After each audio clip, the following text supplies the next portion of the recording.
Napoleon Bonaparte was a man who rose from a simple Corsican youth to become the greatest military leader and emperor of his era. His courage, strategic mind, and unwavering will were tested in numerous battles, yet he always found a way out of the most difficult situations.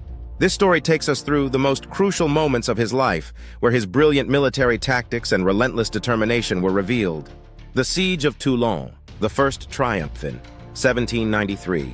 France was in turmoil amid the whirlwind of revolution, while the monarchies of Europe sought to suppress the uprising. One of the most critical strategic points was the port city of Toulon, occupied by British and Spanish forces. A young 24-year-old artillery captain, Napoleon Bonaparte, was assigned to help recapture the city. He quickly realized that the enemy was not as strong within the city as they were in the surrounding forts. Instead of attacking the city directly, as other commanders suggested, Napoleon planned a decisive strike on the most strategically significant British positions. He positioned his cannons in such a way that the British fleet could no longer approach the port. After weeks of intense fighting, Toulon was liberated. For this victory, Napoleon was promoted to brigadier general and caught the attention of France's leaders for the first time. The Italian Campaign. How a young general defeated Austria in 1796, Napoleon was appointed commander of the Army of Italy. At the time, France was fighting the powerful Habsburg Austria, which had a well-trained army and experienced commanders. However, Napoleon was unlike other generals. He did not rely on conventional tactics. Instead of engaging in large-scale battles with a stronger enemy, he chose a swift, maneuverable offensive. He launched sudden attacks on separate Austrian corps, preventing them from joining forces into a single large army. Within months, he defeated an enemy that was numerically superior multiple times and forced Austria to sign the Treaty of Campo Formio. This was the first time Napoleon demonstrated his true strategic brilliance. He fought not only with weapons, but also with psychological warfare, forcing his enemies into mistakes.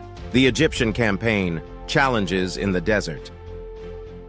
1798, Napoleon set sail for Egypt, aiming to disrupt British trade routes and strengthen France's position in the Mediterranean. He won a stunning victory against the Mamluks near the pyramids of Giza, where his modern tactics overpowered traditional cavalry forces. However, his plan was shattered when British Admiral Horatio Nelson destroyed the French fleet at the Battle of the Nile, cutting Napoleon and his army off from France. Rather than surrendering, Napoleon began reforming Egypt's governance, establishing an institute to study ancient Egypt, which led to the discovery of the Rosetta Stone. He proved himself not only as a military leader, but also as a visionary. Eventually, in 1799, taking advantage of France's unstable situation, he secretly returned to Paris and staged a coup, becoming the first consul of France. The Austerlitz masterpiece, the Battle of the Three Emperors. By 1805, Napoleon had declared himself emperor and faced the Third Coalition, Austria, Russia, and Great Britain, which sought to curb his ambitions. The emperor devised a daring strategy. He feigned weakness, luring the larger Austrian-Russian forces to the fields of Austerlitz. His genius was evident in his calculated deception. He intentionally left his center weak, leading the enemy to believe they could break through. However, when the Austro-Russian forces attacked this supposed gap, Napoleon countered with a flanking maneuver, surrounding them and forcing them to retreat.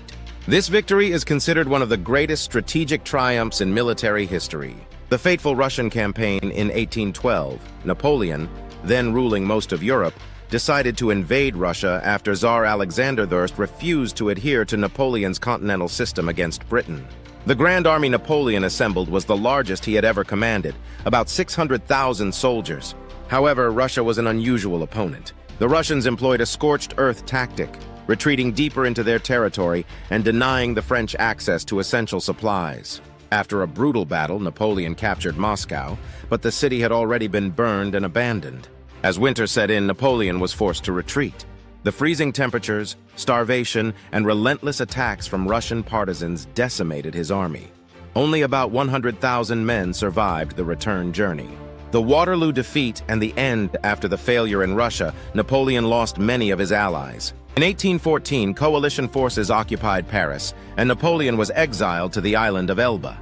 However, he was not ready to give up.